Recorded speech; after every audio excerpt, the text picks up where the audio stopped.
Welcome back to JC Motor Garage. So on the last video, we took the Integra out and we had it tuned, and we had a little problem with the bottom radiator hose, so we ordered a 170 Ultra Murray thermostat from O'Reilly's. So we went and picked it up. So we're going to do that, and we're going to see if that fixes the problem. I also talked to 2 Hacks Garage about the injectors. We have 410cc injectors in here, and he said that we should go down to the RC 310cc injectors. So we're thinking about it, but let's do this now, and let's worry about that later, and let's get in the video. All right, so like I was saying in the last video, we took it up to get gas. We got it tuned, and this bottom radiator hose right here was cold, and the engine was running about 190. So we ordered a thermostat. We started taking off the radiator hose clamp here for the thermostat, because the thermostat's right down there. You got 10mm bulb on one side right there, and then you got the other one on the other side, and then you got your coolant temp fan switch sensor right here. So that one right there goes off of there. You got two 10mm. There's a gasket around there. This is the Murray one that we bought right here. This is the Murray Ultra 170. So this is the one that we bought for the Integra, the B18c1. So we'll see if this is a lot better than the other one, because the other one I think we have is the copper one, and this is the Ultra one. It doesn't come with a gasket, so we might have to use the gasket off of here. It's just the rubber gasket that it goes around. But this one looks so much better in quality that from the other one, because I remember putting the other one in, and I do have a video on it. So this one does look a lot better, and then it's got the little breather right here for the air bubbles to come out. So you got to make sure that this is up in the top. So when we put it in, I'll show you how to do that. But there's a rubber gasket that goes around it, and it basically sits in like that. Okay, so this side goes inside this. Okay, we started taking this off, so we're about to make a little bit of a mess, but we need to do it, because that radiator hose, and then we'll get it warmed up. We'll fill it back up with some radiator, the blue coolant radiator fluid. We got some blue coolant. We got some new stuff, and then we're gonna drain it in one of our buckets right there. We got one of our buckets underneath there, so we can drain some of it that comes out. We'll pull the hose off, and then we'll hold it up, and I'll have Corey hold it up while I do it and take it out and replace that thermostat. And it shouldn't take us long. So let's get into it. Ready to make a mess? Let's do it. All right, so I'm gonna try to crack this radiator hose loose right here off this thermostat. Hopefully, let's open this up to relieve some pressure. It is full. That's a good thing. It is full, so that's good. Let's try to see if I can crack this loose just a little bit here. I don't want it flying off of here and making a big huge mess. I want to be able to get it in here and be able to pull it up. Let's see if I can get it here. Okay, I got it now. Oh, it's starting to come out. Okay. Oh, there it is. I got the hose off. I got it sitting like this, so it'll go up like this, so the gravity will kind of feed down. Okay. I got the hose off of there. We got it drained out just a little bit. You can see a little bit of blue coolant right there. So I'm going to take the 10mm, the one right down there. You can see, if I can move this distributor freaking wire, we need to fix that. But there's a 10mm right there. You can see one. And then on the other side, I don't know I have to take a coolant temp sensor for the fan out, but I might have to, but hopefully not. And we'll be able to get through there. Might just need a 10mm wrench for the one side, because you got your starter there, and I can't get a, so give me the ratcheting 10mm for the one side, and let's see if I can get in here and get this one side out without messing this up. Hopefully I can get it. Okay, yep, I got it on there. So I'm good. I got it on there. Yeah, I got it on there. Yeah, for the other side I will. But let me break this one loose first. See if I can get this one loose first.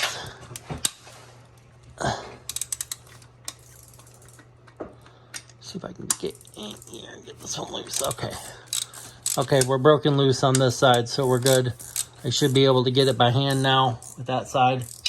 Okay, and then we got the we got a ratcheting wrench with a little swivel piece right here. So I'll be able to get in here and get the other 10 millimeter out. And then we should be good. We should be able to pull this thermostat coupling off of here.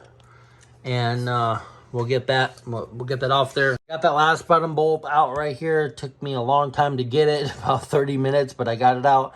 I had to take the coolant temp sensor for the fan right here, for the fan switch. I had to take that out. And then I had to take a 10 millimeter with a 1/4 inch ratchet with a little swivel on it to try to get between the starter and that. I broke it loose, and then I was able to get it with my hand. So these are your grounds for your ECU right here. Okay, and then we have the other thing grounded too. So now we got a little bit more coolant coming out. And we should be good. Okay, let's get ready and pull this out. Okay, so this is your, so these should be staying there because they're grounded to your ECU. Okay, and then once I pull this out of there, we're gonna have a lot more coolant come out. So when I pull this radiator, this thermostat, because it's sealed in there, it's gonna have a lot more coolant come out of here. I'm gonna have to let it drain for a minute. So I'm gonna let that drain, and then I'm gonna take the thermostat out of here, and then we're gonna compare it and look at them and see, and then we'll probably heat it up and see if it opens up. Okay, that's probably the best way to test those thermostats, is to heat them up and then see if they open, or you can put them in a boiling water and see if they open. You can do either or, but I'm pretty sure that we need to switch it out. So, because that's got a gasket on there, you can hear it. You can hear it leaking. So I'm gonna let that drain. I got the thermostat out right here. So you can see that it is copper one, and this one over here is right here. So this is the difference between that. So this is the aluminum one. This is the copper one.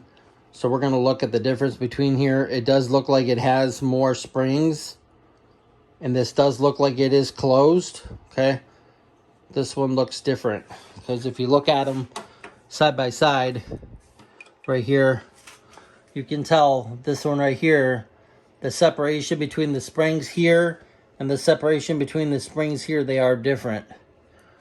And that one has 2 springs. That one has 2 springs, but that one's actually recessed inside. You can actually see. And this one's down here. So it is different. I don't know the difference between it. It should tell you what the temperature is on the thermostat itself. It doesn't look like this one does. Let's see if this one does. I don't know, but we're going to have to take the gasket off. We're going to have to switch this gasket over. Like I said, this one didn't come with a gasket, so we're going to have to switch the gasket over.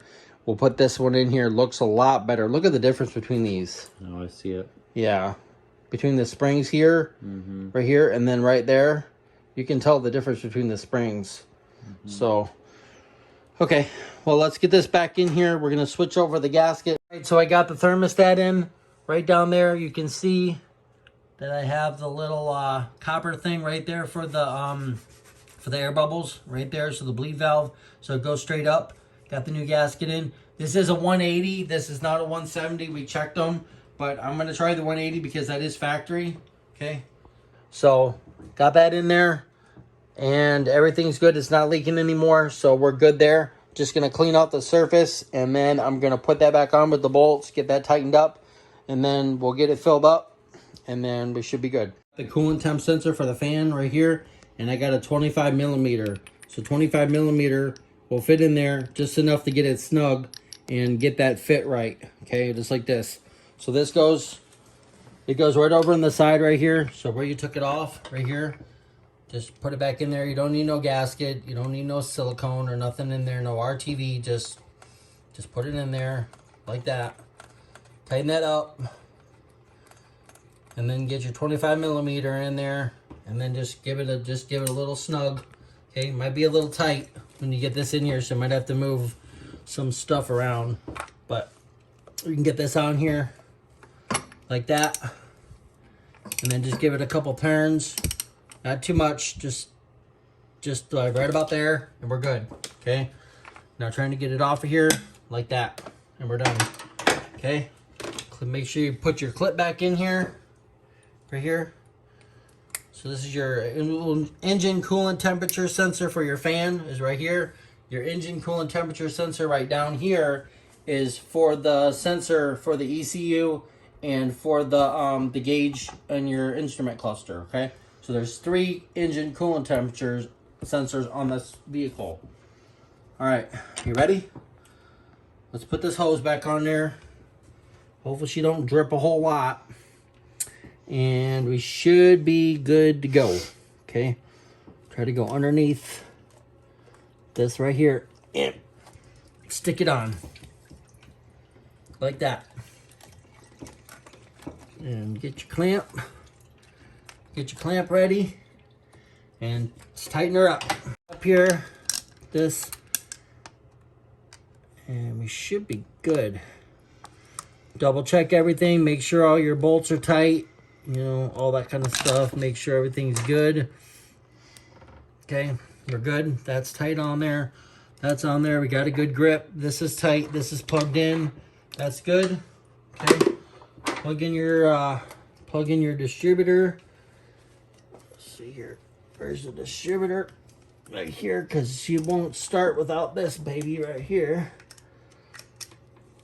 Let's move this over to here. All right, like this. Okay, like this. And plug that back in. It should fit up here, but this one's broken. So we're going to have to get a new one of those.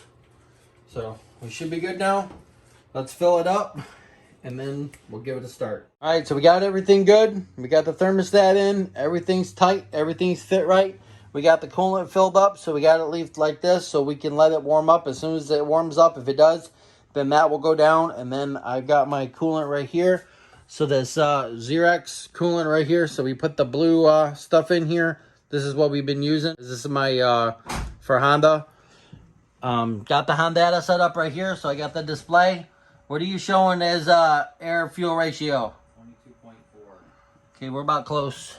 Let me get a second. All right. Ready? Give me a start. All right, let's try it again. Give me a start.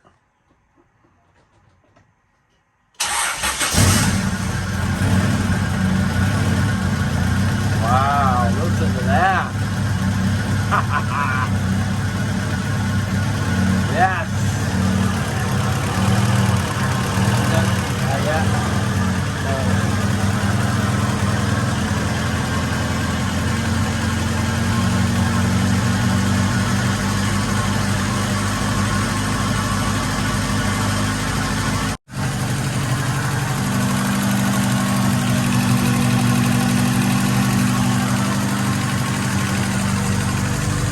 What are we at? 11.3. Huh? 11.4. Okay, I need to fix that one. Yeah, it's a little warm up, but at least it's rich and not lean, so that's a good thing. All right, it's getting warmed up. Radiator's still cold. We'll let it warm up, figure out what temperature we're at. Waiting for my computer to do whatever frick it's doing. Okay, and then we'll be back when this warms up, and we'll see if this lower radiator hose opens up. All right, well, the engine's getting warmed up. You can see right down there, you can see the steam coming out. Right there. Right here, you can see the steam coming out. And I think it's that hose that we have on there. I think it's too big. So I don't think it's keeping pressure, just like Boy said. So I think that we're going to have to either change this line out, go into the coolant overflow, or we're going to have to downgrade and go down the side and then hook the original back up. You can see the pressure coming out of it right there. And I don't think it has the right amount of pressure because we're warming up, and we're almost at 180. So we're going to let it go till it gets 180, and then we're going to check the temperature. No, I don't want to turn off the fan because I want it to get 180 before we to see if that thermostat will open. And we definitely need to change that cooling that line out. We either change that line or downgrade it. Yeah, so the lower radiator hose is opened up now. It's about 185, 190. Check that lower thermostat hose now. Oh yeah, that thing opened. It opened up, huh? It's hot. But now we got steam coming. Well, I spilled a little bit, but we just need to make sure that it's not coming from the radiator and coming from that hose. We need to downgrade lines, though. Yeah, we definitely need to, because when that wasn't doing that, yeah. So we need to make sure that burns off, but that should be good. So that's what we need to do next. So we got the lower radiator hose. We got it opened up, so we're good now. So now we need to downgrade that line right there, this one. So we changed out the thermostat on the Integra. We got the 180 in there. It's a little hot, but it did open, so that's a good thing. So we know that the water pump's working and there's not a blockage in there. So that is a good thing. We need to fix the radiator coolant overflow tank. That hose, it's leaking a little bit of pressure. Maybe that was a part of it, but you have to catch that in the next video. So if you like this video, please give us a big thumbs up. You can follow us on Facebook and Instagram and Twitter at JC Motor Garage. Hit that subscribe button and follow us. And we'll see you next time on JC Motor Garage.